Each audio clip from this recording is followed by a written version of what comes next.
বান্দা যখন আল্লাহর দরবারে দুহাত উঁচু করে চোখের পানি ফেলে দেয়, মুসলিম শরীফের হাদিসের ভিতরে এসেছে, গভীর রাত্রে রাতের তৃতীয় অংশে আল্লাহ রাব্বুল আলামিন প্রথম আকাশে আসেন আর ডেকে বলেন, পৃথিবীতে আছো নাকি কেউ গুনাহ করে জীবন বরবাদ করে দিয়েছো, আমার কাছে মাফ চাও। ঋণগ্রস্ত আছো, অসুস্থ আছো, অপমানিত আছো, কে আছো মাজলুম, আমাকে ডাকো, আমার কাছে বলো, আমি ডাকের সাড়া দেব, জীবনের আশা পূরণ করে দেব। ওই সময় যেই সমস্ত লোকেরা কাঁদে তাহাজ্জুদের নামাজ পড়ে, আল্লাহ জিজ্ঞেস করেন ফেরেশতারা, অমুক অমুক দেশ অমুক অমুক বান্দারা কাঁদে কেন? ফেরেশতারা বলে, রব্বুল আলামিন তুমি তো ভালো করে জানো। আল্লাহ বলেন, জানি, তবুও তোমাদের মুখে শুনতে চাই। তারা বলে, রব্বুল আলামিন তোমার এই বান্দা গুনাহ করেছি, গুনার জন্য মাফ চায়, জাহান্নাম থেকে বাঁচতে চায়। আল্লাহ পাক বলেন, ফেরেশতারা আমার এই বান্দারা আমারে দেখেছে নাকি? বলে দেখে নাই। বলে আমার দোজখ দেখেছে নাকি? বলে না, তাও দেখে নাই। আমার বেহেশত দেখেছে নাকি? বলে না, তাও দেখে নাই।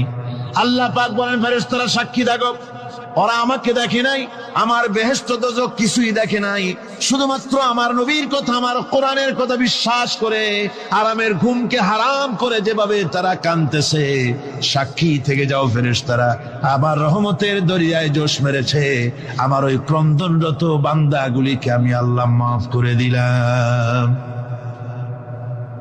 সুতরাং মুমিন বান্দা যারা, আল্লাহর মুমিন বান্দা যারা, এই ইমানের কোয়ালিটি, এটাও হতাশায় নিরাশায় ভেঙে পড়বে না।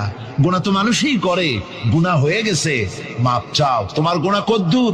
তোমার গুনাহ যদি হয় পাহাড় সমান, আল্লাহর রহমত আকাশ সমান। জাহান্নামের কঠিন শাস্তি থেকে বাঁচতে হলে আল্লাহর প্রতি ঈমান আনতে হবে। আর ঈমান আনলে যে কোয়ালিটি গুলি হওয়া উচিত, সেগুলি আমি আপনাদের সামনে আলোচনা করছি। এরপর আরেকটি কোয়ালিটি হবে মুমিনের, তা হলো কঠোর কঠিন বিপদে অবিচল থাকবে, বিপদে ভেঙে পড়বে না। বিপদ আপদ, শত্রুতা, ক্ষয় ক্ষতি যা কিছু হয় সবই আল্লাহর পক্ষ থেকে, এটা মেনে নিতে হবে এবং ধৈর্য ধারণ করতে হবে। বিপদ মুসিবত শুধু উম্মতের জন্য নয়, দুনিয়ার সমস্ত নবীদের বিপদ এসেছে, হয় নাই? নবীদের বিপদ আসে নাই? কোরআনে কারীম থেকে শুনুন, আল্লাহ রাব্বুল আলামিন বলেন, ওয়াকাযালিকা জাআলনা লিকুল্লি নাবিয়্যিন আদুওয়াম মিনাল মুজরিমিন। আল্লাহ পাক বলেন, এমনি করে আমি সকল নবীদের শত্রু বানিয়ে দিয়েছি সব পাপিষ্ঠ আর অপরাধ প্রবণ লোকদেরকে। প্রত্যেক যুগে নবীদের শত্রু ছিল, প্রত্যেক যুগে নবীদের কি ছিল? শত্রু ছিল। সে শত্রু কারা ছিল? আল্লাহ পাক বলছেন, নবীদের শত্রু ছিল পাপিষ্ঠ আর অপরাধ প্রবণ লোক, এরাই ছিল নবীদের দুশমন। রাসূলগণের অবস্থা যদি এই হয়, তাহলে তার উম্মত, ওই দিনের ধারক বাহক যারা, তাদের বুঝি বিপদ আপদ হবে না? নাকি হবে কিনা? তো ইসলামের বিরোধিতা যারা করে, কোরআনের পরিভাষায় বলা হয়েছে ইসলামের দুশমন, নবীদের দুশমন। দুনিয়ার সব পাপিষ্ঠ আর অপরাধ প্রবণ লোকেরাই ইসলামের দুশমন হয়, নবীদের দুশমন হয়। আজও দেখেন, আজও তাকিয়ে দেখেন, ইসলামী আন্দোলনের বিরোধিতা যারা করে তারা পাপিষ্ঠ চরিত্রের কিনা, তাকায় দেখেন, খুঁজে দেখেন, সর্বত্র খুঁজে দেখুন, খুঁজে দেখুন। যারা ইসলামী আন্দোলনের বিরোধিতা করে, যারা ইসলামকে মিটিয়ে দেওয়ার চেষ্টা করতেছে, যারা ইসলামকে মৌলবাদ বলে, ইসলামকে সাম্প্রদায়িক বলে, কোরআনে কারীমের কথা কত স্পষ্ট যে নবীদের দুশমন হয়, ইসলামের দুশমন হয় মুজরিম লোকেরা, অপরাধ প্রবণ আর পাপিষ্ঠ লোকেরা।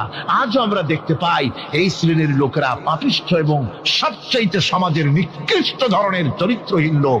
নামাজ নাই।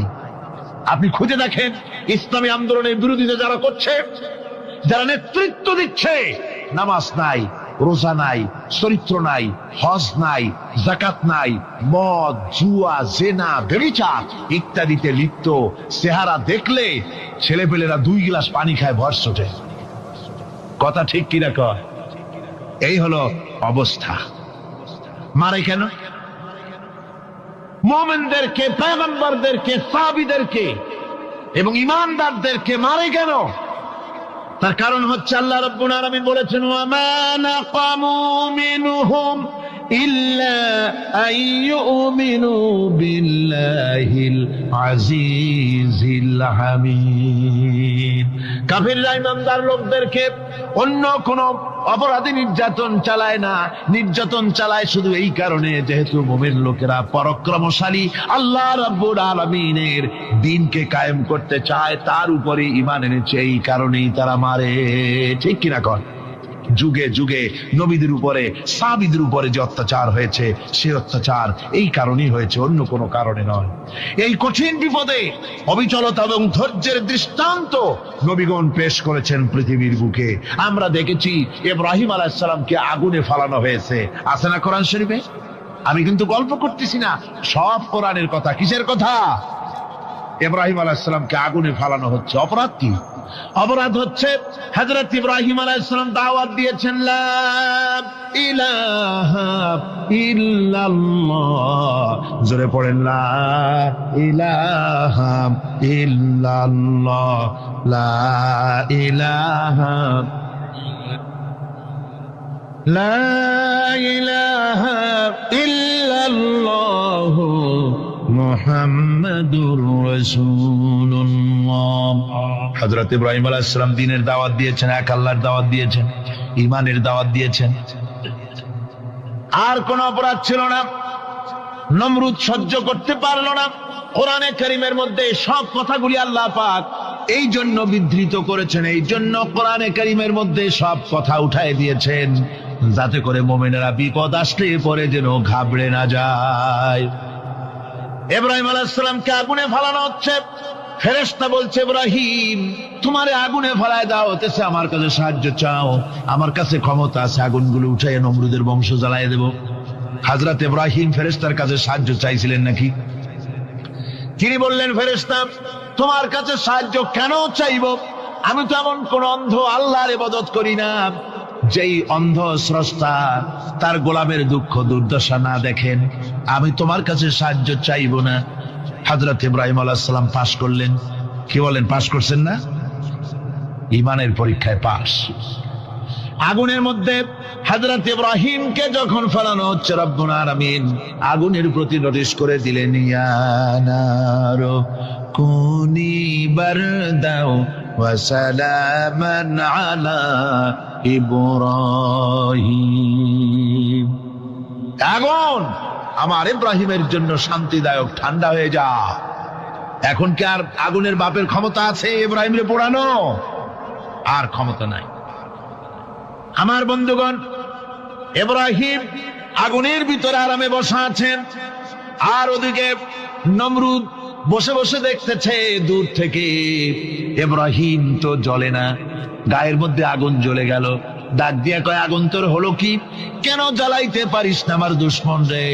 হলোটা কি তোর? তোর কি জ্বালানো শক্তি বন্ধ হয়ে গেল নাকি? আগুনের ভিতর থেকে জবাব এলো, নমরুদ রে, আমার ভিতরে জ্বালানো শক্তি আছে কি নাই যদি প্রমাণ করতে চাও, টেস্ট করতে চাও, তুই নিজে আয়, তোরে শুদ্ধ তামাম দুনিয়া জ্বালাই দিতে পারি, ইব্রাহিমের এক গাছা পশমও জ্বালাইতে পারি না। তার কারণ হচ্ছে আমি হচ্ছি মাখলুক, আল্লাহ হচ্ছেন খালিক। আল্লাহ আমাকে বলেছেন না জ্বালাতে, তুমি 1000 বার বললেও আমি ইব্রাহিমকে জ্বালাইতে পারবো না। কোরআনে কারিমে ঘটনা বলে মুমিনদেরকে সাহস দেওয়া হচ্ছে, মুমিনেরা দ্বীনের কাজ করতে গিয়ে বিপদ আবাজ আসবে, ঈমানের দাবি হলো বিপদ আসবে, আর বিপদ আসলে ঘাবড়ায় যেও না, মুসিবতে পড়ে চিন্তায় পেরেশানে হয়রান হয়ে যেও না। বিশ্বকবি আল্লামা ইকবাল কি সুন্দর করে বলেছেন, আজ ভি হোক জু ইব্রাহিম কা ইমা पैदा आग कर सकती है एक अंदाज गुलिस्तां पैदा। ইব্রাহিমের ঈমান যদি আজিও কোথাও হয় বিদ্যমান, করতে পারেন অগ্নিকুণ্ডে খুবসুরত এক গুলিস্তান। আজও যদি আগুনের ভিতরে কোন নমরুদ কোন ইব্রাহিমকে যদি ফেলে দেয়, আল্লাহ রাব্বুল আলামিন আজও আগুনকে ফুলের বাগান বানায়া দিবেন। সুবহানাল্লাহ। ভয় পাওয়ার কারণ নাই, চিন্তা করার কোনো কারণ নাই। আমার বন্ধুগণ, হযরতে হুদ আলাইহিস সালামকে যখন সমাজের লোকেরা, রাষ্ট্রের লোকেরা ঘিরে ফেলে দিল। সমাজ শক্তি, রাষ্ট্র শক্তি যখন তাকে ঘিরে ফেলে দিল, ষড়যন্ত্রের পাহাড় তুলে দিল, তারে মেরে ফেলে দিবে। হযরত হুদ দেশ থেকে তা পালায় গেলেন না, ভয় পেলেন না। হযরতে হুদ আলাইহিস সালাম বললেন, কোরআনে কারীমে হযরত হুদের কথা কোট করা হলো, ফাকিদুনি জামিআন সুম্মা লা তুনজিরুন। সম্মিলিতভাবে ষড়যন্ত্র করো আমার বিরুদ্ধে, সবাই মিলে ষড়যন্ত্র করো, সুম্মা লা তুনজিরুন, আর আমাকে এতটুকু অবকাশ তোমরা দিও না। ইন্নী তাওয়াক্কালতু আলাল্লাহি রাব্বি ওয়া রাব্বিকুম, আমি ভরসা করেছি সেই আল্লাহর উপরে যার কুদরতি হাতের ভেতরে, যিনি আমাদের রব তোমাদেরও রব, আর যার কুদরতি হাতের ভিতরে তামাম পৃথিবীর জানগুলি যার হাতে, সে আল্লাহর উপরে ভরসা করেছি। ষড়যন্ত্র যদ্দূর আছে করতে থাকো, আমি ষড়যন্ত্র পরোয়া করি না।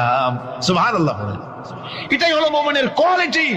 শুধু ঈমান, লা ইলাহা ইল্লাল্লাহ মুহাম্মাদুর রাসূলুল্লাহ, গরুর গোশত খাই, আর রবিউল মাস আসতে পরে ইয়া নবী সালাম আলাইকা, ইয়া রাসূল সালাম আলাইকা, তারপরে গরম গরম জিলাপি আর রসগোল্লা খাইলাম খুব বেশি করিয়া, এর নাম মুমিন নয়। মুমিন হচ্ছে তার চলায় ফেরায়, ওঠায় বসায় সাহসিকতার এক আন্দাজ তৈরি হবে সে।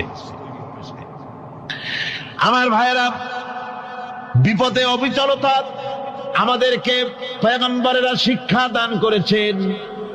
আমরা দেখতে পেয়েছি বিশ্বনবী জনাবে মুহাম্মাদুর রাসূলুল্লাহ সাল্লাল্লাহু আলাইহি ওয়াসাল্লাম হিজরতের রাত, কাফেররা চতুর্দিকে দাঁড়ানো। হযরত জিবরাইল এসে বলেন, ইয়া রাসূলুল্লাহ, হে কাফেররা চতুর্দিকে ঘিরে দাঁড়িয়েছে, গভীর রাত, এখন হাতে তাদের তরবারি, সকাল হলে পরেই তারা আপনাকে মেরে ফেলে দিবে, তাড়াতাড়ি ওঠেন, মদিনার দিকে চলে যান। আল্লাহ নবী ঘুমের থেকে জেগে হযরত আলীকে ডেকে বলেন, আলী, আল্লাহ অর্ডার করেছেন, আমি মদিনায় চললাম, আমার বিছানার পরে আমার চাদর গায়ে দিয়ে শুয়ে থাকো। হযরত আলী বলেন, আল্লাহর হাবিব, আপনার চাদর গায়ে দিয়ে ঘুমিয়ে থাকবো, সকালবেলায় কাফির বেঈমানেরা আপনার বিছানার পরে আপনার চাদর গায়ে দেওয়া অবস্থায় আমি আলীকে তারা মুহাম্মদ মনে করবে, আর আমি আলীকে নবী মনে করে তারা তাদের তরবারি দিয়া কেটে কেটে টুকরা টুকরা করে আমারে বিদায় করে দেবে দুনিয়া থেকে। এতটুকুনো পরোয়া করি না, বরং আমার দিলের মধ্যে এটাই তৃপ্তি থাকবে যে আমি আলীর জীবনের বিনিময় আল্লাহর হাবিব দুনিয়ায় বেঁচে আছেন। যে ব্যক্তি বিদ্রোহ করেছে এবং দুনিয়ার জীবনকে অগ্রাধিকার দিয়েছে, তার জায়গা হচ্ছে জাহান্নাম। জোরে বলেন নাউজুবিল্লাহ। যে ব্যক্তি আল্লাহর সঙ্গে বিদ্রোহ করেছে আর পরকালের জন্য পাথর জোগাড় করে নাই, দুনিয়াকে অগ্রাধিকার দিল, পরকালকে ভুলে গেল, তার জায়গা হলো জাহান্নাম।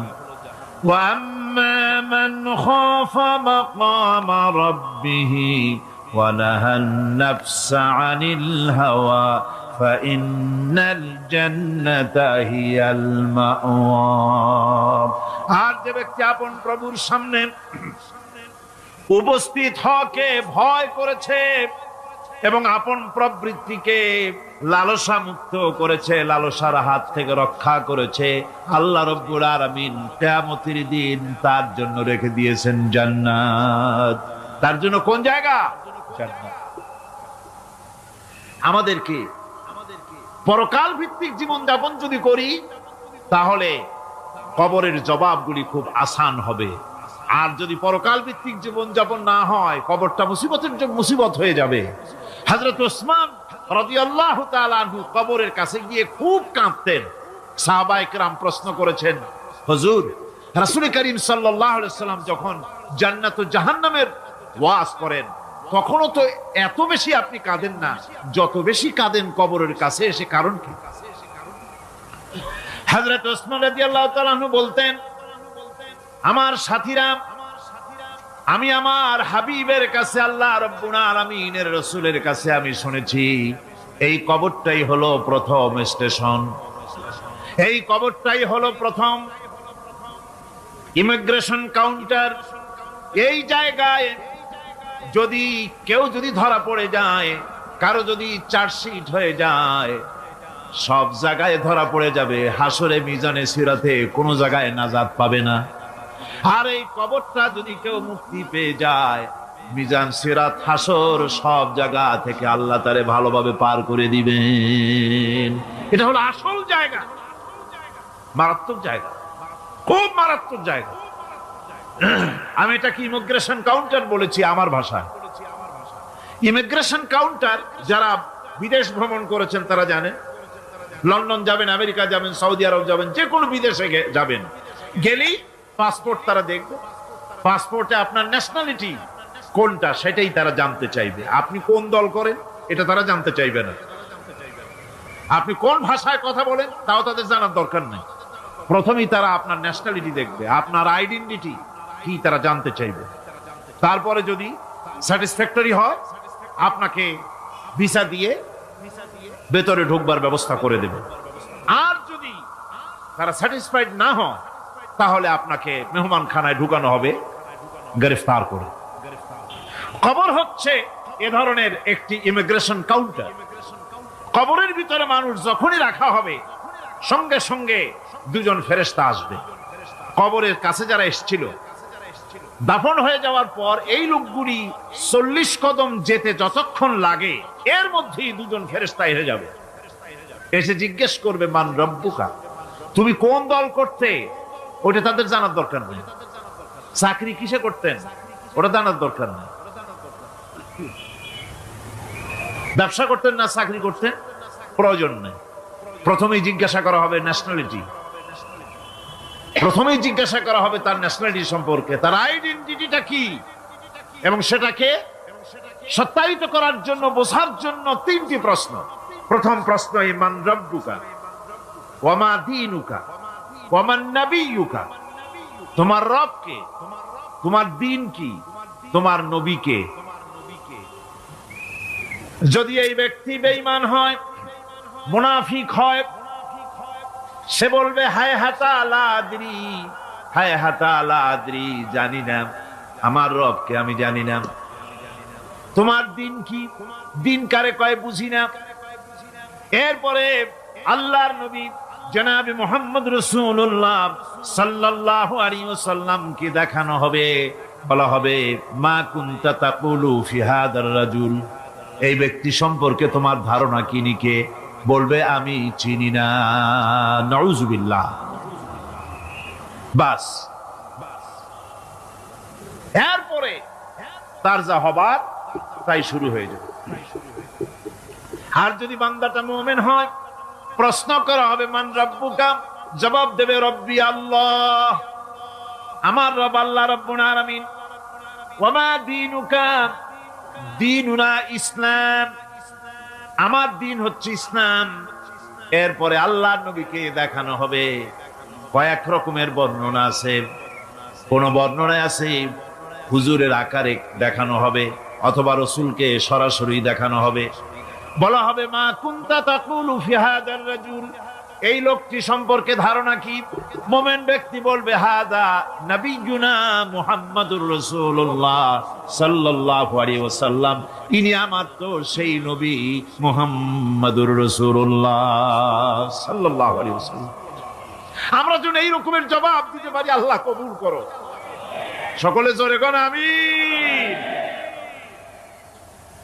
জবাব হয়ে যাওয়ার পর গায়ব থেকে আওয়াজ আসবে, ফাফরিশু বিল জান্নাতি ওয়ালবিসু বিল জান্নাহ, ও আমার ফেরেশতারা, আমার এই বান্দাকে জান্নাতের পোশাক পরাইয়া দাও আর কবরটাকে জান্নাতের বিছানা বিছাইয়া দাও।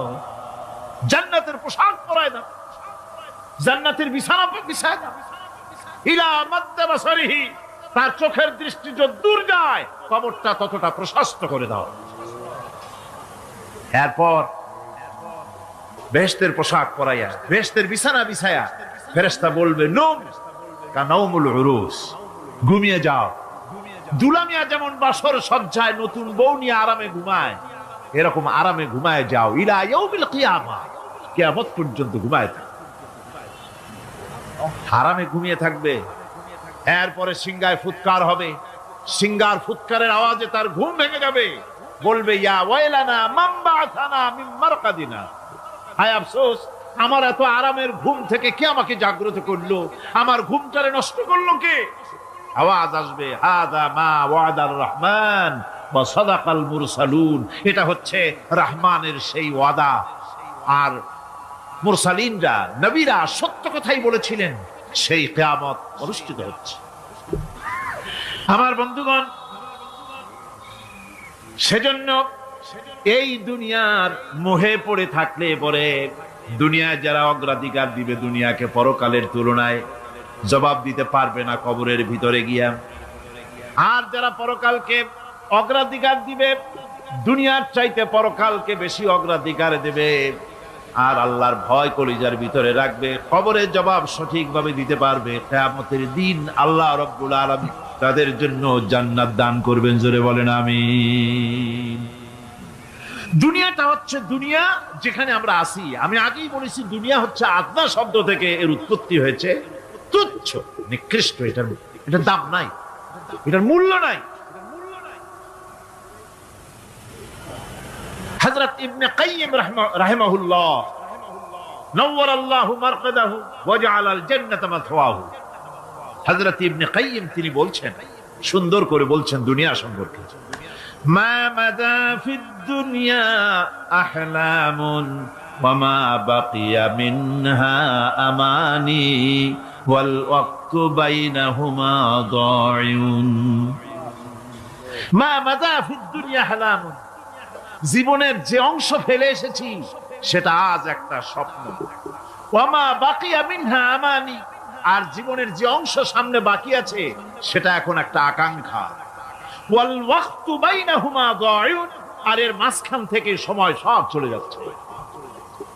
কত বড় কথা চিন্তা করেছেন? জীবনের যে অংশ ফেলে এসেছি তা আজকে স্বপ্ন, তা আজ কি বলেন? স্বপ্ন। আর সামনে যা আছে সেটা আকাঙ্ক্ষা, আর মাঝখান থেকে সময় সব চলে যাচ্ছে। এরপরে তিনি বলছেন, وَمَنْ يَسْحَبِ الدُّنْيَا يَكُنْ مِثْلَ قَابِضٍ عَلَى الْمَاءِ خَانَتْهُ فُرُوجُ الْأَصَابِعِ। দুনিয়াদারের অবস্থা হচ্ছে এই, কেউ যদি দুই হাতে পানি খামসায় ধরে, দুই হাতে কি ধরছে বলে? দুই হাতে পানি খামসায় ধরেছে, খুব মজবুত করে ধরেছে, 2 মুঠ পানি। বলেন থাকবে কতটুকু? কতটুকু থাকবে? 1 ফোঁটাও থাকবে না। কারণ তার আঙ্গুলের ফাঁক তার সাথে খেয়ানত করবে, আঙ্গুলের ফাঁক দিয়া পানিগুলি সব বেরিয়ে চলে যাবে। সুতরাং দুনিয়া যারা চায় তারা ঠিক পানি খামসায় ধরলে পানি যেমন হাতের ভেতর থেকে খেয়ানত করে চলে যায়, যারা দুনিয়া চায় দুনিয়াও তাদেরকে এভাবে ফাঁকি দিয়ে চলে যায়। তবুও দুনিয়ার মায়া মানুষের এত বেশি। আল্লাহর নবী বলেন, লাউ কানা লি ইবনি আদামা ওয়াদিন মিন যাহাবিন লাহাব্বা ইয়াকুনা লাহু সারিন। এই পৃথিবীতে যদি কাউকে একটা মাঠ ভরে যদি সোনা দেওয়া যায়, লোকটা বলবে রব্বুল আলামিন, আমি যদি আরেকটা মাঠ এরকম সোনা ভরা পেতাম। দ্বিতীয় আরেকটা মাঠ দেওয়া হলে আবার বলবে, যদি তৃতীয় আরেকটা মাঠ সোনা ভরে যদি পেতাম। নবীজি বলেন, ওয়ালা ইয়ামলাউ জাওফু ইবনু আদামা ইল্লা তুরাব। মানুষের পেট 3.5 হাত মাটি ছাড়া, কবরের মাটি ছাড়া মানুষের পেট ভরবে না। আরো চাই, আরো চাই, চাওয়ার কোনো শেষ নাই। মানুষ এভাবে করে দুনিয়ার মহব্বতে এমনি পাগল হয়ে যায়, শুধু দুনিয়ার মহব্বত, পরকালকে বেমালুম ভুলে যায়। আমি কিন্তু এই কথা বুঝাতে চাই নাই যে পরকালের মহব্বতে, পরকালের ভয়তে বা পরকালের জন্য দুনিয়া আপনি বাজার ঘাট, বেচা কিনা, ব্যবসা বাণিজ্য সবকিছু ভুলে যান না, তা নয়। ভুল বোঝার কোনো কারণ নাই। পরকালকে অগ্রাধিকার দিতে হবে, মানে দুনিয়াটা চিরস্থায়ী জায়গা নয়। চিরস্থায়ী হচ্ছে কোনটা?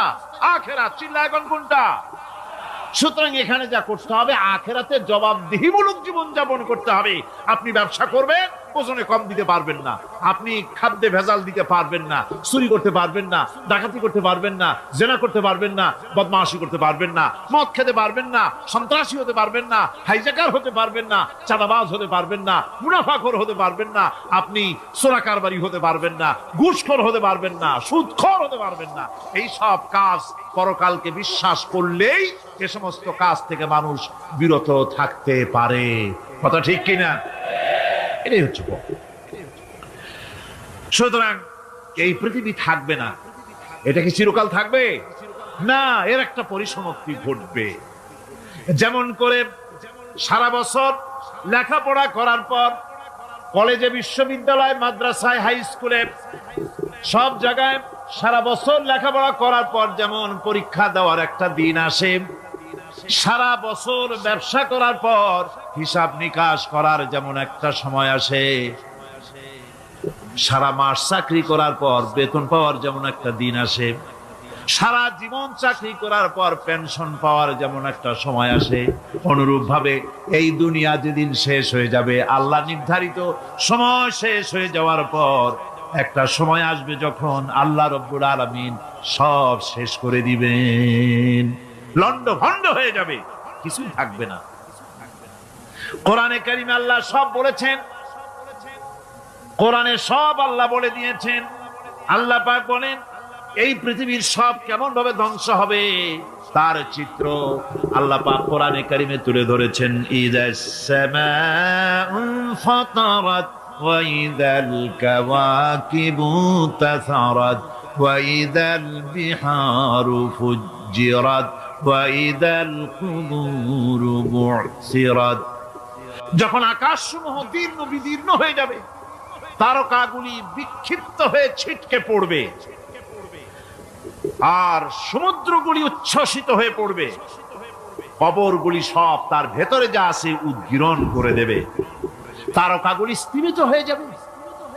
এরপরে সমস্ত আকাশগুলি কিতাবের পৃষ্ঠার মতো একটার পরে একটা ঠাস ঠাস করে পড়তে থাকবে, চূর্ণ বিচূর্ণ হয়ে ভেঙে চুরে একাকার হয়ে যাবে।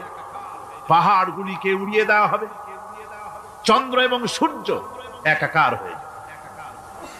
আল্লাহ রাব্বুল আলামিন বলেন ফাইদা বারিকাল বাসার ওয়া খাসাফাল কমার ওয়া জুমিআশ শামসু ওয়াল কমর।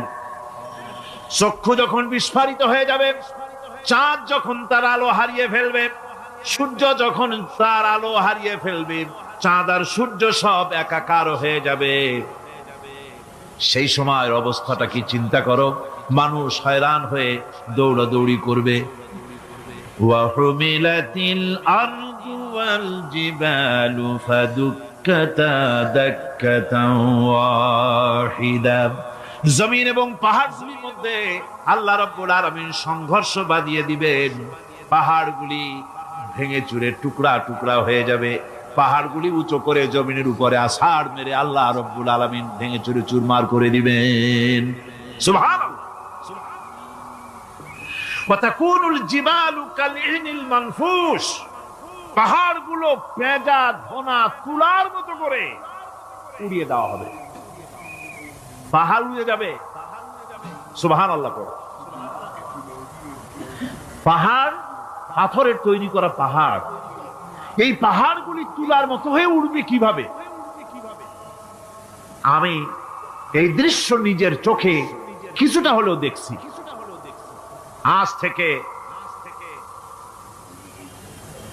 10 দিন আগে আমি ইতালি সফর করে এসেছি।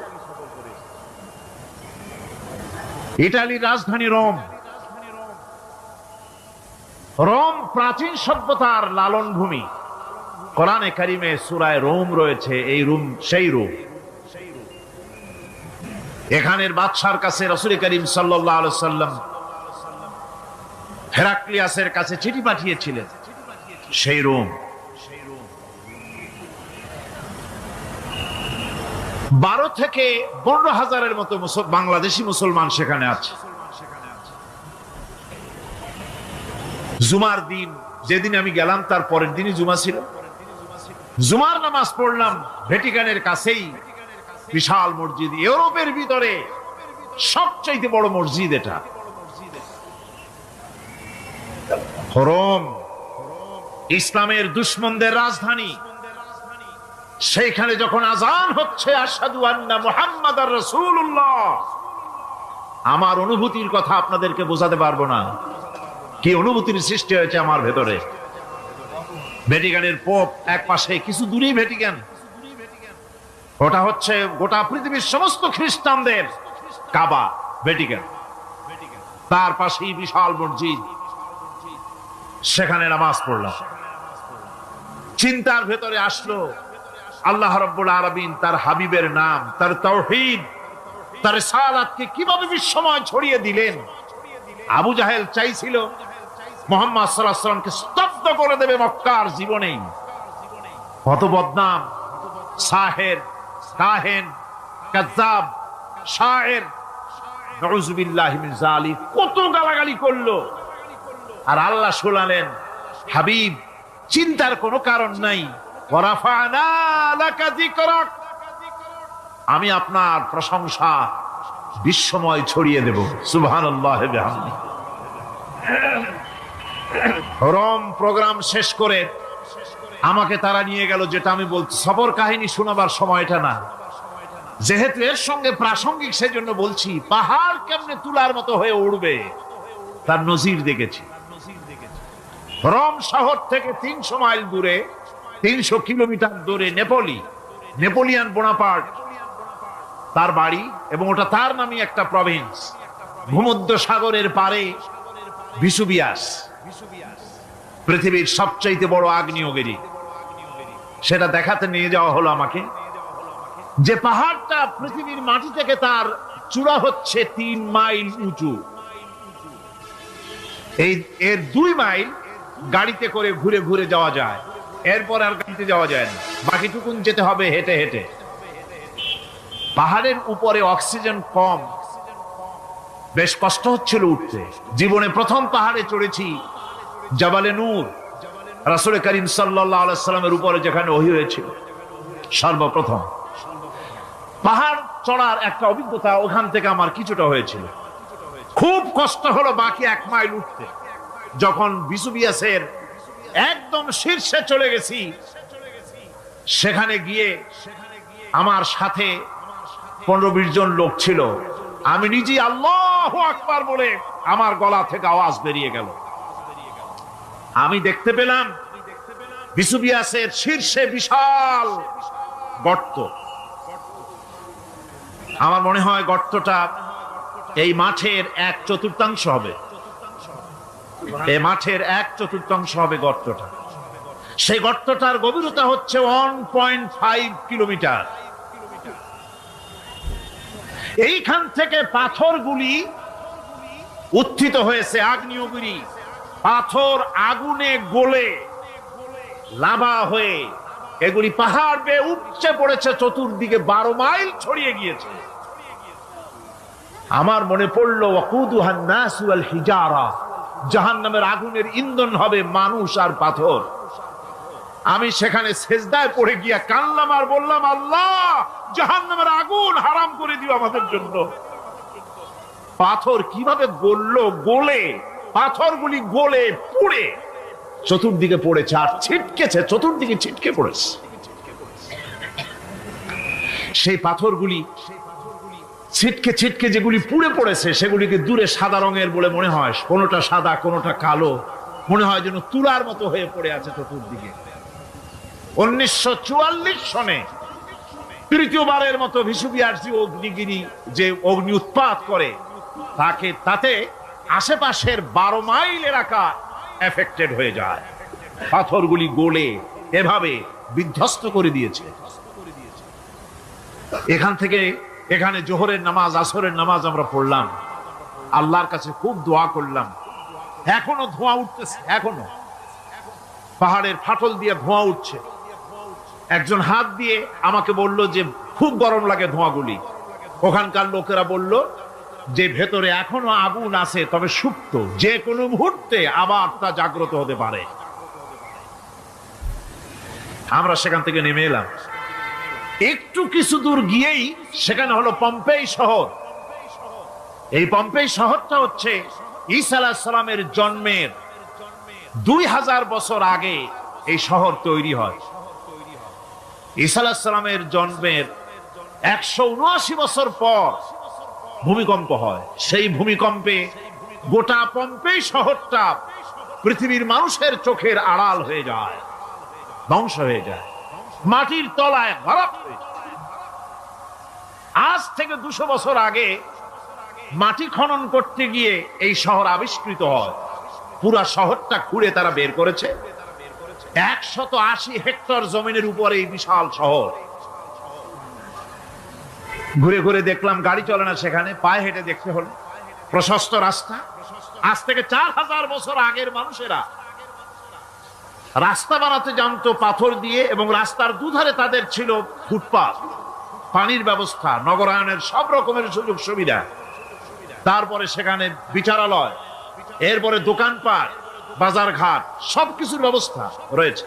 বিশাল বিশাল পাথরগুলি দিয়ে পিলার তৈরি করা। ভাবলাম এই পিলারগুলি, এই পাথরগুলি তারা কিভাবে ক্রেন ছাড়া এত উপরে উঠালো কি করে, আমার মাথায় আসলো না। পাথর কেটে কেটে সুন্দর সুন্দর অঙ্কন শিল্প তারা করেছে। এরপরে ঘুরতে ঘুরতে বাদশার রাজার বাড়িতে গিয়ে ঢুকলাম। সেখানে গিয়ে দেখলাম উলঙ্গ এত মূর্তি পাথরের তৈরি করা। পাথর কেটে কেটে দেওয়ালে যৌন মিলনের এমন কোন অশ্লীল ছবি নাই যা তারা সেখানে তৈরি করে নাই। উলঙ্গ মূর্তি আর উলঙ্গ যৌন মিলনের অসংখ্য ছবি দিয়ে এই এলাকা ভরা। তখন আমি বুঝলাম আল্লাহর গজব হওয়ার কারণটা কি, এই শহরটা মাটির নিচে গরক হয়ে যাওয়ার কারণটা কি। আল্লাহ পাক জেনা ব্যভিচার যে দেশে বেশি হয় আল্লাহ পাক বরদাস্ত করেন। দুশ্চরিত্র যে দেশের মানুষ দুশ্চরিত্র হয়ে যায়, জেনা ব্যভিচার বেশি হতে থাকে, আল্লাহ গরক করে দেন, গজব দেন। এই গজব এক এক সময় এক এক রকমের হয়ে আসে। কখনো মাটির নিচে দাবায় দেয়, কখনো মহামারী, কোন দেশে কলেরা, কোন দেশে জলোচ্ছ্বাস, কোথাও ভূমিকম্প, আর সর্বশেষ এই জেনা ব্যভিচারের জন্য আল্লাহ পাকের চূড়ান্ত এই যৌনতার অশ্লীলতার জন্য চূড়ান্ত গজব বর্তমান বিশ্বের জন্য এইডস। আল্লাহ পাক এই গজব দিয়েছে। বন্ধুগণ, আমি সেই জায়গা, আমি সেখানে যা দেখলাম যে আল্লাহ পাক পাহাড়গুলিকে কিভাবে উড়াবেন, এটা অস্বীকার করার কোন উপায় নাই। বিশ্বাস তো করতামই। তবে হযরত ইব্রাহিম আলাইহিস সালাম যেমন বলেছিলেন, রব্বি আরিনি কাইফা তুহিল মাউতা, আয় আল্লাহ তুমি মরাকে চিন্তা করবা কেমনে। আল্লাহ পাক বলেন, আওয়ালাম তুমিন, তুমি বিশ্বাস করো না? ইব্রাহিম আলাইহিস সালাম বললেন, বালা, অবশ্যই বিশ্বাস করি, ওয়ালাকিন লিয়াতমাইন্না কলবি, যদি চোখে দেখতাম তাহলে আমার অন্তরাত্মা খুব ঠান্ডা হতো। আল্লাহ রাব্বুল আলামিন চোখে দেখায় দিলেন জিন্দা কেমনে মুর্দা হবে, মুর্দা কেমনে জিন্দা হবে, আল্লাহ দেখায় দিলেন। পাহাড় উড়ায় দিবেন আল্লাহ রাব্বুল আলামিন। একথা কলিজার মধ্যে তার উপর ঈমান বিশ্বাস, কিন্তু আল্লাহ চোখে দেখাইছেন, ঈমান আরো মজবুত হয়েছে, যা ছিল আরো মজবুত হয়েছে। সুবহানাল্লাহ। আল্লাহর ভয়তে কলিজা কেঁপেছে। আমি পাহাড়ের উপরে কেঁদেছি, যার যার হয়ে কেঁদেছি। বন্ধুগণ, আল্লাহ সুবহানাহু ওয়া তাআলা এই জন্য বলেছেন, কুল সিরু ফিল আরদ, আমার জমিন ঘোরো, ভালো করে দেখো, কাইফা কানা আকিবাতুল মুকাজ্জিবিন, মহা সত্যকে যারা অস্বীকার করেছে তাদের পরিণতি আমি কি করে দিয়েছি, এগুলি চোখে ভালো করে তাকায় দেখো। আমার বন্ধুগণ, সুতরাং এই পৃথিবীর অবসান হবে, এই পৃথিবী ধ্বংস হবে, এই পৃথিবী চূড়ান্ত ভাবে শেষ হয়ে যাবে। ও হ্যাঁ, আরেকটি কথা বলতে হয়, সেটা হচ্ছে যে এই রোম থেকে আরেকটু দূরে 900 মাইল দূরে হচ্ছে সিসিলি। 900 মাইল দূরে, সেখানে এই সিসিলি মুসলমানেরা শাসন করেছিল 350 বছর। সেই সিসিলিতে রয়েছে 360টা মসজিদ মুসলমানদের করা। সমস্ত মসজিদগুলি আজ তালা বন্ধ, একটা মসজিদও খোলা নাই। সেখানকার মুসলমানেরা ওয়াজ শুনতে এসেছিল রোমে। আমি তাদের জন্য পরামর্শ দিয়েছি যে গভর্নমেন্টের কাছে তোমরা দাবি জানাও যে অন্তত একটা মসজিদের দরজা আমাদের জন্য খুলে দাও। রোমের অবস্থানরত প্রবাসী বাংলাদেশি মুসলমানেরা আমাকে বলেছে তাদের অনেকের বাড়ি চট্টগ্রামেও আছে, আমাকে বলেছে তাদের চোখে পানি আসছে বলার সময় যে চিরঙের তাফসীর মাহফিল যখন আসে কলজেটা কাঁদতে থাকে যাওয়ার জন্য। তো যাওয়া তো সম্ভব না এত দূর থেকে, আমাদের সালাম বলে দিবেন যত লোক আসবে, আর আমাদের জন্য দোয়া করতে বলবেন যেন এই রোমের ভিতরে আমরা ইসলামের আদর্শের ভিত্তিতে আমরা যেন চলতে পারি। আপনারা দোয়া করুন তাদের জন্য।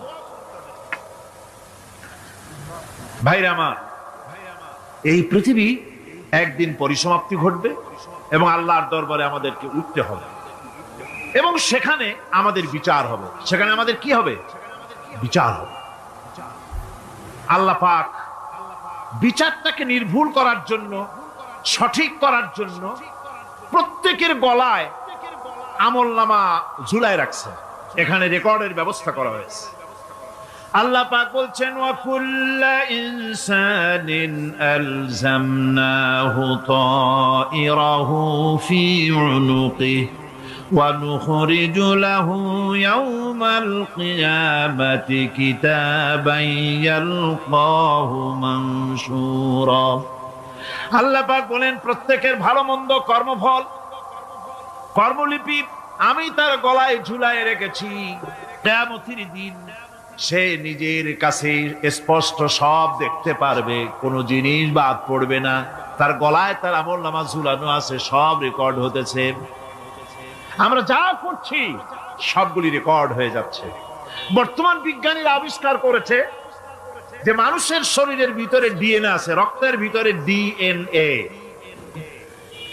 এটা একটা কোড। মানুষের রক্তের ভিতরে ডিএনএ আছে। যেমন তার ব্রেনের ভিতরে কতগুলি কোষ আছে, এক একটা কোষ এক এক ধরনের কাজ করে, অনুরূপ ভাবে তার শরীরের ভিতরে রক্তের ভিতরে ডিএনএ আছে। এই ডিএনএটা কি? এই ডিএনএটা হচ্ছে, এই ডিএনএ একটা কম্পিউটারের মতো কাজ করতেছে। লোকটা কি করবে, কোথায় যাবে, সে ভালো হবে মন্দ হবে কি হবে, সব তার ডিএনএ এর মধ্যে রেকর্ডকৃত আছে। এটা বোঝার জন্য একটা সুন্দর দৃষ্টান্ত দেওয়া যায়। যেমন এই কাগজটাকে আপনারা মনে করুন একটা গাড়ির একটা ব্লুপ্রিন্ট, একটা গাড়ির ব্লুপ্রিন্ট। এখানে লেখা আছে গাড়ি কিভাবে তৈরি হবে। এই কাগজটা নিয়ে ঘরের মধ্যে রেখে দিলেন। এখন এই কাগজটা থেকেই অটোমেটিক গাড়ির উইন্ডো তৈরি হলো, শিল তৈরি হলো, গাড়ির বডি তৈরি হলো, চেসিস তৈরি হলো, টায়ার তৈরি হলো, ইঞ্জিন তৈরি হলো, ব্যাটারি তৈরি হলো, পেট্রোল নিল, আর কোন রকমের ড্রাইভার ছাড়াই গাড়ি চলতে আরম্ভ করলো। এই কথাটা যদি মনের মাথার মধ্যে আনতে পারেন যে এটা কিভাবে হইতে পারে, এতে লেখা অনুযায়ী যেভাবে হওয়া যদি সম্ভব হয়, অনুরূপ ভাবে মানুষের রক্তের ভিতরে ডিএনএ এরা আবিষ্কার করেছে। এর ভিতরে মানুষের ভালো মন্দ, কোথায় যাবে কি করবে, সবকিছুর মধ্যে রয়েছে।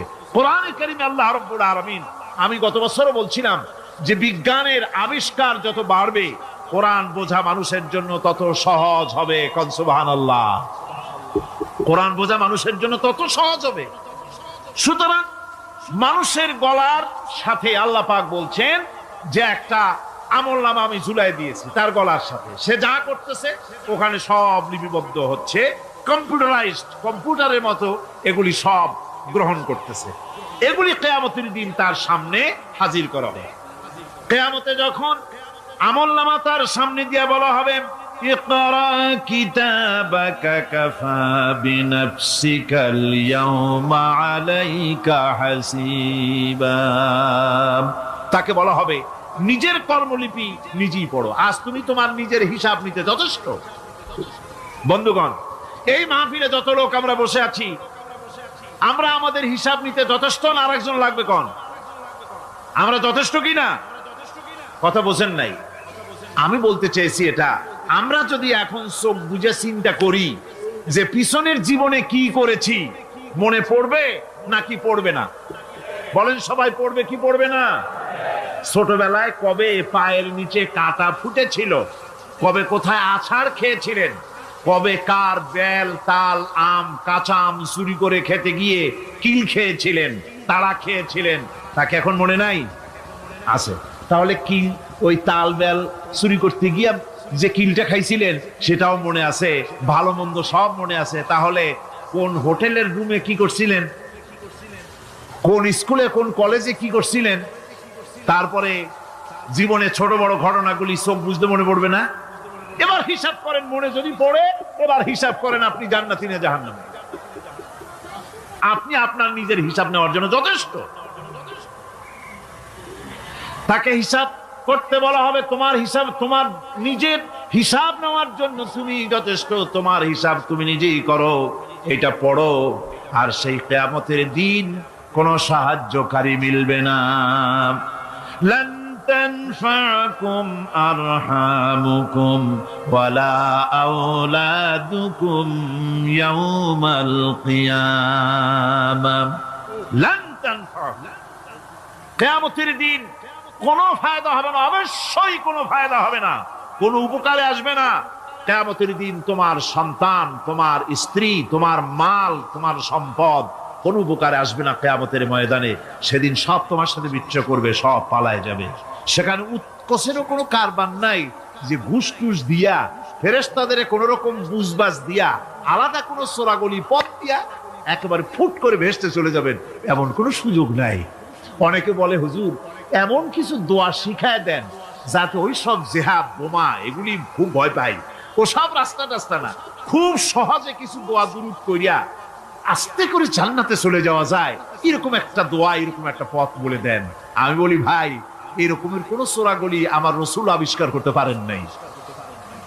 আল্লাহর পয়গম্বরের ওই ধরনের কোন পথ আবিষ্কার করতে পারেন নাই। সেখানে কিয়ামতের দিন কাউকে উৎকোষ গ্রহণ করার কেউ নাই, উৎকোষ দেওয়া যাবে না। আর উৎকোষ দিবি নেবার কি, আপনার কাছে কিছু নাইও, থাকলেও নেওয়ার কেউ নাই। এই দুনিয়ায় ফাঁকিবাজি করে বহুত কিছু করা যায়, কিন্তু কিয়ামতের মাঠে এগুলি কিছুই চলবে না। اليوم لا ينفع مال ولا بنون। কিয়ামতের দিন ধন, সন্তান, সন্ততি আর সম্পদ কোনো কাজে লাগবে না। সেদিন শুধু আমল যদি ভালো হয় কাজে লাগবে, আমল খারাপ হবে সব শেষ হয়ে যাবে। আল্লাহ রাব্বুল আলামিন নবীজিকে ডেকে বলেছেন, নবী আপনি বলেন, কুল মা কুনতু বিদআম মিনার রাসূল, আপনি বলুন আমি কোন নতুন রাসূল নই, আমার আগে অনেক নবী রাসূল পৃথিবীতে এসেছেন, তারা বিদায় হয়ে গেছেন। আমি জানি না কিয়ামতের দিন আল্লাহ রাব্বুল আলামিন আমার সাথে কি ব্যবহার করবেন, আর আমি এও জানি না যে কোরআনে কারীমের মধ্যে আল্লাহ পাক এই পৃথিবীর বুকে যারা আরামের টাটকা সুখগুলি, আরামগুলি যারা বর্জন করে আল্লাহ রাব্বুল আলামিনকে বিশ্বাস করে যারা জীবন পরিচালনা করেছে, আল্লাহ পাক তাদের জন্য জান্নাত রেখেছেন এবং তাদের জন্য বলছেন, সাবিকু ইলা মাগফিরাতিম মির রাব্বিকুম ওয়া জান্নাতিন আরদুহা কাআরদিস সামাই ওয়াল আরদ উইদ্দাত লিল্লাযীনা আমানু বিল্লাহি ওয়া রাসূলিহি। আল্লাহ পাক বলেন, প্রতিযোগিতা করো আল্লাহর মাগফিরাত কামনার জন্য আর জান্নাতে যাওয়ার জন্য প্রতিযোগিতা করো, আল্লাহর রহমত পাওয়ার জন্য সৎ কাজের প্রতিযোগিতা করো, তাহলে আল্লাহ রাব্বুল আলামিন তোমাদেরকে ক্ষমা করবেন আর তোমাদের জন্য এমন জান্নাত দিবেন যেই জান্নাত আকাশের বিশালতার, জমিনের বিশালতার মতো। এই বিরাট জান্নাত তোমাদেরকে দিবেন। এই জান্নাত চিরস্থায়ী সুখ এবং শান্তি জায়গা হবে। মাসালুল জান্নাতিল্লাতী উইদাল মুত্তাকুন ফিহা আনহারুম মিন মাইন গায়রি আসিলিন ওয়া আনহারুম মিন লাবানিন লাম ইয়াতাগায়্যার তা'আমুহু। আল্লাহ পাক বলছেন, জান্নাত আল্লাহ পাক ওয়াদা করেছেন মুত্তাকীদের জন্য। আল্লাহ পাক জান্নাত দিবেন, যে জান্নাতের ভিতরে রয়েছে মধুর প্রস্রবণ, রয়েছে দুধের প্রস্রবণ, রয়েছে সেখানে স্বচ্ছ পানীয় পানির প্রস্রবণ রয়েছে। এই সুন্দর জান্নাত, ঝর্ণা ধারা আল্লাহ পাক সৃষ্টি করেছেন, বাগ বাগিচা দিয়ে ভরে রেখেছেন জান্নাত। সেই জান্নাতে জান্নাত হবে এয়ার কন্ডিশন, রোদ্রের তাপ হবে না, সেখানে রোদ্রের খরতাপ হবে না, সেখানে ঠান্ডার প্রচন্ডতা থাকবে না। কিরকম হবে জায়গাটা? আল্লাহ পাক বলছেন মুত্তাকিনা আলাল আরাইকি লা ইয়ারাউনা ফিহা শামসান ওয়ালা জামহারিরা ওয়া দানিয়াতান আলাইহিম যিলালুহা ওয়া যুল্লিলাত কুতুফুহা তাযলিলা। আল্লাহ পাক এমন জান্নাত রেখেছেন, সেই আল্লাহ পাক সেই জান্নাতের ভিতরে জান্নাতীরা ঠেস লাগায়া মুখোমুখি অবস্থায় তারা সেখানে বসবে, আর জান্নাতীদের মনের মধ্যে কোনো দুঃখ থাকবে না, পেরেশানি থাকবে না। পৃথিবীতে মানুষের দুঃখ থাকে, পেরেশানি থাকে, সেখানে কোনো দুঃখ আর পেরেশানি থাকবে না। সেই জায়গাটা হবে শীতাতপ নিয়ন্ত্রিত, না শীত না গরম, চির বসন্ত বিরাজ করবে। জান্নাতীরা সেখানে থাকবে। এই সুন্দর জান্নাত আল্লাহ পাক রেখেছেন মুত্তাকীদের জন্য। সুবহানাল্লাহ। কাফেরদের জন্য জান্নাত হবে, জাহান্নাম হবে চিরকাল। খালিদিনা ফিহা আবাদান, চিরকাল কাফেরেরা জাহান্নামে থাকবে। সর্বশেষ যে ব্যক্তি জাহান্নাম থেকে মুক্তি লাভ করবে তাকে আল্লাহ পাক বলবেন, ফেরেশতাদেরকে বলবেন, ও আমার ফেরেশতারা, আমার এই বান্দাকে জান্নাত এবং জাহান্নামের মাঝখানে রেখে দাও। জান্নাত এবং জাহান্নামের মাঝখানে লোকটি যখন থাকার জায়গা পাবে, সে জান্নাতের দিকে তাকায়া দেখবে আর কাঁদতে থাকবে। আল্লাহ পাক জিজ্ঞেস করবেন, বান্দারে, যুগের পর যুগ ধরে জাহান্নামে কেঁদেছো, আমি রব্বুল আলামিন জাহান্নাম মাফ করে দিয়া জান্নাত জাহান্নামের মাঝখানে রেখে দিয়েছি, আযাব থেকে তো বেঁচে গেছো, এখন কান্দো কেন? লোকটি বলবে, রব্বুল আলামিন কান্দি এই কারণে, জাহান্নাম থেকে মাফ করেছো, তোমার শুকরিয়া আদায় করি। জান্নাত তো আমার কপালে নাই, কিসমতে নাই, কিন্তু জান্নাত আমি এখান থেকে দেখতে পাচ্ছি। জান্নাতের সুঘ্রাণ আমার নাকে আসতেছে, কপালে নাই যাওয়ার। আমি কাঁদি এই জন্য, তুমি যদি মেহেরবানি করে আমাকে জান্নাতের দরজার কাছে একটু দাঁড় করায় দিতা, প্রাণ ভরে তোমার জান্নাতের দৃশ্যটা একটু দেখতাম। আল্লাহ পাক তার আরজি পূরণ করবেন, বলবেন যাও, ফেরেশতাদের বলবেন এর জান্নাতের দরজার কাছে দাঁড় করায় দাও। জান্নাতের দরজার কাছে দাঁড়িয়ে লোকটি আবার কান্না শুরু করবেন। আল্লাহ পাক প্রশ্ন করবেন, এবার কান্দো কেন? লোকটি বলবে, রব্বুল আলামিন কান্দি এই কারণে, জান্নাতের এই দরজায় দাঁড়ায়া জান্নাতের অফুরন্ত নেয়ামত কিছুই ভালো করে দেখা যায় না, শুধু অল্প জায়গা দেখি। যদি তুমি আমারে দয়া করে জান্নাতের মাঝখানে দাঁড় করায় দিতা, চতুর্দিকে তাকায়া তাকায়া দেখা কলিজারে ঠান্ডা বানাইতাম। তবে আমি ওয়াদা করি, জান্নাতের কোন নাজ নেয়ামত, কোন ফল আমি খাবো না, ধরবো না, সইব না। একটুখানি মেহেরবানি করে মাঝখানে দাঁড় করাইয়া দাও, জান্নারে ঠান্ডা করি। আল্লাহ রব্বুল আলামিন ফেরেশতাদের বলবেন, আমার এই বান্দারে জান্নাতের মাঝখানে দাঁড় করাইয়া দে। আল্লাহর নবী বলেন, জান্নাতের মাঝখানে দাঁড়িয়ে লোকটি আগের চাইতে আরো জোরে চিৎকার মেরে কাঁদতে থাকবে। আল্লাহ পাক বলবেন, বান্দারে কি হলো তোর? দরজার কাছে আসতে চাইছিলে, আইনা দিলাম। আবার এবার মাঝখানে আসতে চাইছো, তাও এনে দিয়েছি, আবার কান্দো কেন?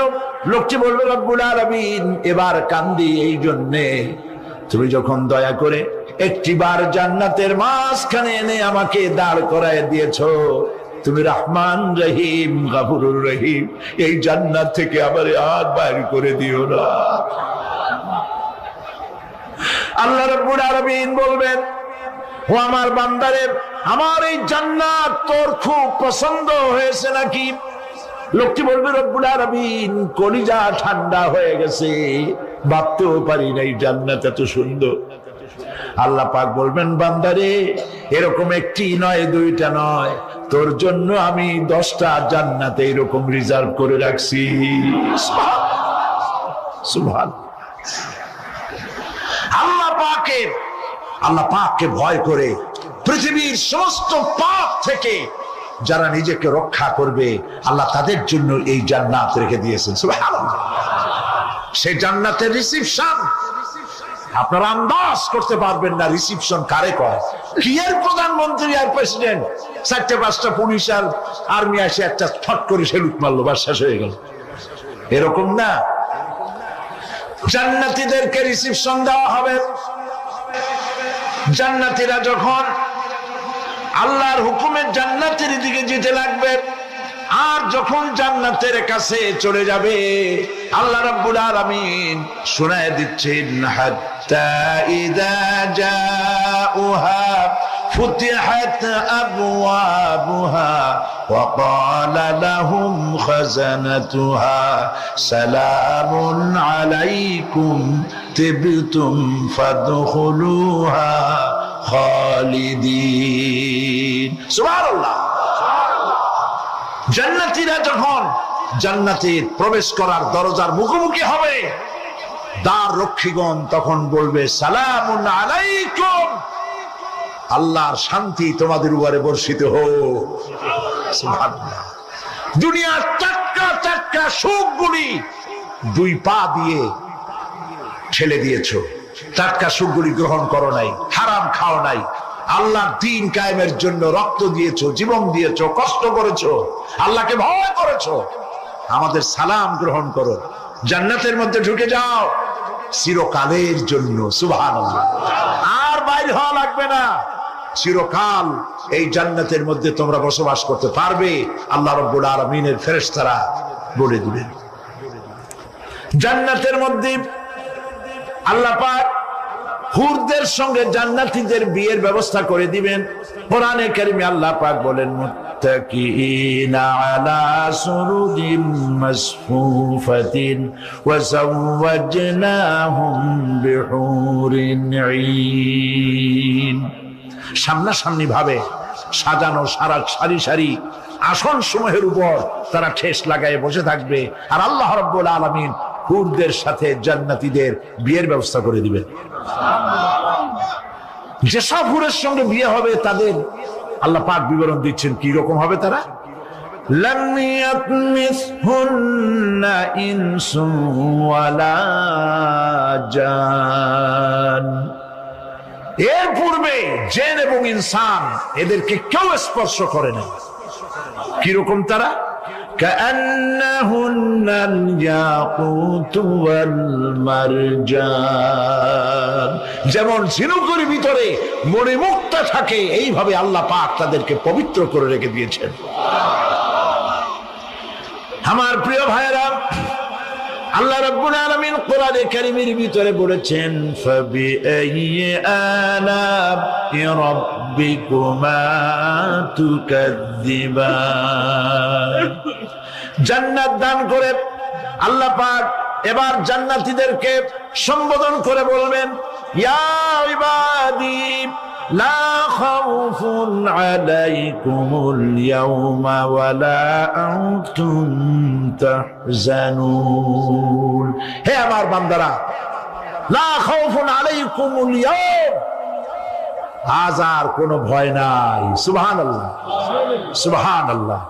আজ আর কোনো ভয় নাই, কোনো চিন্তাও নাই, আরামে এই জান্নাতের মধ্যে বসবাস করো। এরপরে আল্লাহ পাক জিজ্ঞেস করবেন, ও আমার জান্নাতীরা, আমি যেসব ওয়াদা করছিলাম আমার ওয়াদা মোতাবেক সমস্ত নিয়ামত পেয়েছো?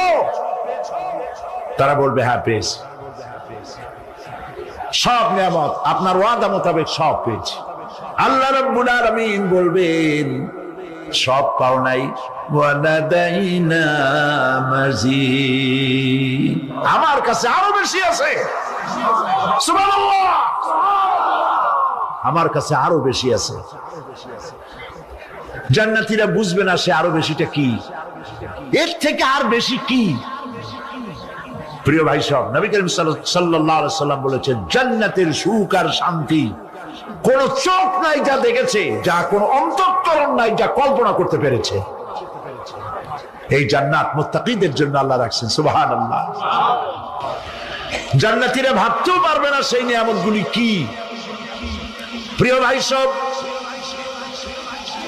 সেই মুহূর্তে আল্লাহর নবী মুহাম্মদুর রাসূলুল্লাহ সাল্লাল্লাহু আলাইহি ওয়াসাল্লাম বলবেন, রব্বুল আলামিন আমার উম্মতেরা জান্নাতীরা বুঝতে পারে নাই আপনার কাছে কি নিয়ামত আরো বেশি আছে।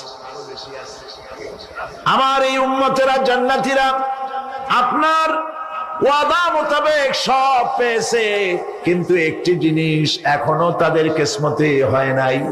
সেই জিনিসটা হলো যারা তার রবকে না দেখে শুধু কোরআন আর হাদিসের কথা শুনে আরবের ঘুম হারাম করে তাহাজ্জুদের নামাজ আদায় করেছিল, চোখের পানি ফেলেছিল, যারা জান্নাত দেখে নাই জাহান্নাম দেখে নাই, আপনাকে ভয় করে যারা জীবন পরিচালনা করেছিল, যারা আপনাকে দেখে নাই, না দেখে শুধু কোরআন হাদিস বিশ্বাস করে যারা অকাতরে নিজেদের জীবন বিলায় দিয়েছিল, এই জান্নাতীরা এখন পর্যন্ত তার রবকে দেখতে পারে নাই।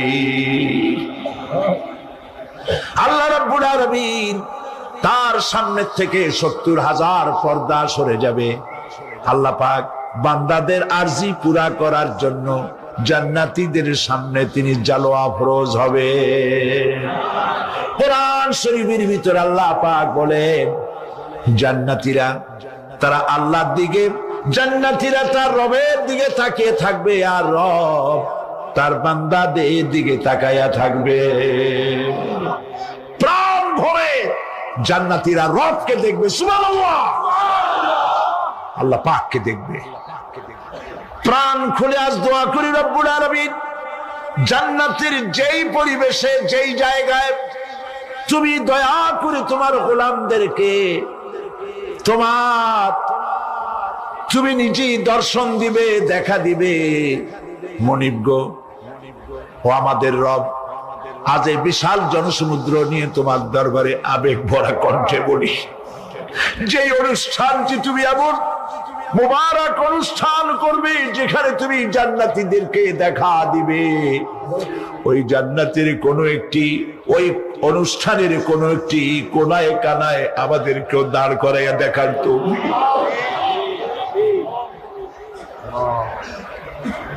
প্রিয় ভাই সব, আল্লাহ রাব্বুল আলামিন মানুষের সামনে এত সব নিয়ামত রেখেছেন, এই জান্নাত দান করবেন। এরপরে আল্লাহ রাব্বুল আলামিন কোরআনে কারীমের মধ্যে বলেছেন, রব্বিস সামাওয়াতি ওয়াল আরদি ওয়া মা বাইনাহুমার রাহমানি লা ইয়ামলিকুনা মিনহু খিতাবা। এসব পুরস্কার রয়েছে তোমাদের সেই রবের পক্ষ থেকে যিনি আকাশ আর জমিনের মালিক। সুবহানাল্লাহ বলবেন না? যার সামনে কথা বলার ক্ষমতা কারো হবে না। এটি একটি মারাত্মক কথা। কিয়ামতের দিন আল্লাহর দরবারে কেউ কথা বলতে পারবে না আল্লাহর নির্দেশ ছাড়া। একটি আকীদা পরিষ্কার করে নিয়ে যান আপনাদের, সে আকীদাটা এভাবে পরিষ্কার করুন, কোন পীর সাহেব, কোন খাজা বাবা, কোন মাওলানা, কোন মুহাদ্দিস, কোন বুজুর্গ আপনাকে সুপারিশ করতে পারবে না যদি না আল্লাহ পাক তাকে কথা বলার তৌফিক না দেন। মনে থাকবে এটা। আয়াতুল কুরসির ভিতরে আমরা পড়ি, মান যাল্লাযী ইয়াশফাউ ইনদাহু ইল্লা বিইযনিহি। আল্লাহ পাক বলেছেন কিয়ামতের দিন আল্লাহর দরবারে কার সাহস আছে কথা বলতে পারে? মান যাল্লাযী ইয়াশফাউ ইনদাহু ইল্লা বিইযনিহি। আল্লাহর ওয়ার্ডার ছাড়া, হুকুম ছাড়া আল্লাহর সামনে কথা বলার সেদিন কেউ থাকবে না। সুবহানাল্লাহ। কেউ কথা বলতে পারবে না। সুপারিশ করতে হবে আল্লাহ যারে বলেন তুমি করো, অমুকের জন্য করো, সেই ব্যক্তি শুধু তার জন্যই করতে পারবে, আর কেউ কথা বলতে পারবে না। সেই কঠিন হাসরের ময়দান, যেদিন শুধুমাত্র আল্লাহ পাক কথা বলবেন, আর যারে বলতে বলবেন সেই কেবলমাত্র বলতে পারবে। সুপারিশ এটি আল্লাহ পাক কিয়ামতে পারমিশন দিলে বলা যাবে।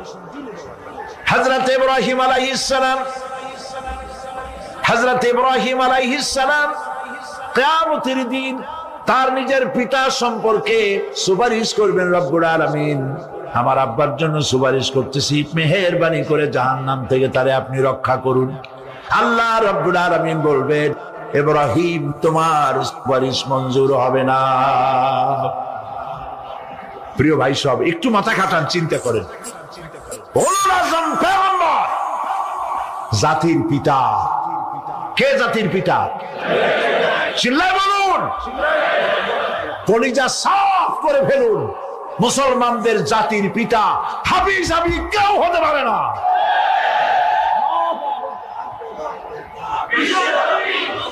মিল্লাতা আবিকুম ইব্রাহিম, ইব্রাহিম আলাইহিস সালাম এই মিল্লাতের পিতা। সুবহানাল্লাহ। হযরত ইব্রাহিম আলাইহিস সালাম কিয়ামতের দিন বলবেন, আল্লাহ আমার আব্বার জন্য সুপারিশ করছি। আল্লাহ পাক বলবেন, মঞ্জুর হবে না। আসর তোমার পিতা হতে পারে, কিন্তু আমার খলিলকে আগুনে ফেলার জন্য নমরুদকে সে সহযোগিতা করেছে, আমি তোমার পিতাকে ক্ষমা করব না। নবী করিম সাল্লাল্লাহু আলাইহি সাল্লামকে সাহাবায়ে কেরাম জিজ্ঞেস করেছেন, হে রাসূল, আপনার আব্বা এবং আম্মার অবস্থা কি হবে?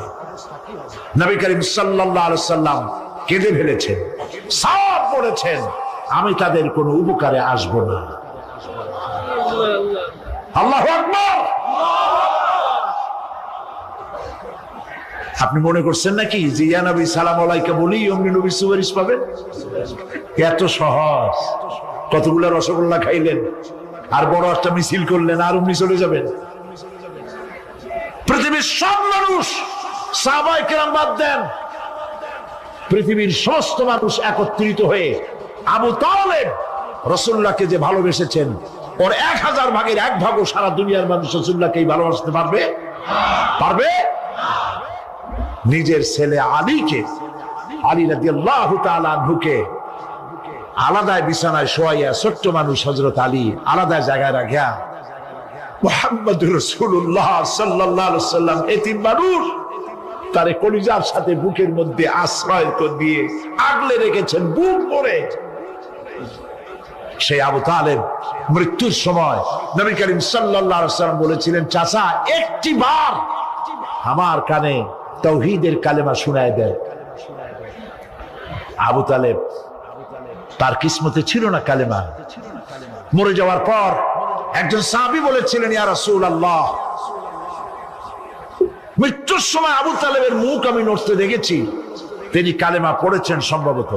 রাসূলুল্লাহ সাফ বলেছেন, আমি শুনি নাই। এত ভালোবাসার পরেও হাদিস শরীফে এসেছে আবু তালেব জাহান্নামে যাবে। কোথায় যাবে?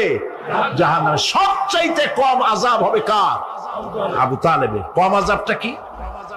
হাদিস শরীফে এসেছে কম আযাব হলো জাহান্নামের আগুন দিয়ে এক জোড়া জুতা তৈরি করে আবু তালেবের পায়ে পরিয়ে দেওয়া হবে।